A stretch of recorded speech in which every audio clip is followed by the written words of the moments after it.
কৃষ্ণ। আজি গধূলি ঘৰত ভাগৱত পাঠৰ পাল পৰিছে ভাদমহীয়া বুলি।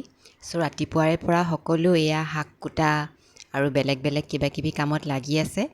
ময়ো সহায় কৰি দিছোঁ বাৰু।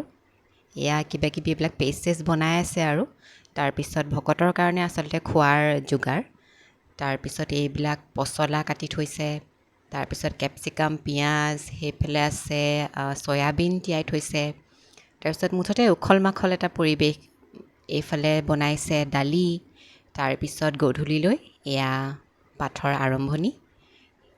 মই যিমান পাৰোঁ অলপ অলপকৈ ভকতসকলক তুলিবলৈ চেষ্টা কৰিছোঁ, লগতে পাঠো শুনি আছোঁ বাৰু। আচলতে ভাদ মাহত এনেকুৱা কিবা এটা কৰিলে বেছি ভাল লাগে, যিহেতু আমাৰ শ্ৰীকৃষ্ণৰ জন্মাষ্টমীও আছে, মানে হ'ব আৰু ছেপ্টেম্বৰত। তাৰপিছত এয়া ৰাতিৰ নিৰামিষ আহাৰ আৰু সকলোৰে মংগল কামনা কৰি লগ পাম নেক্সট ভিডিঅ'ত।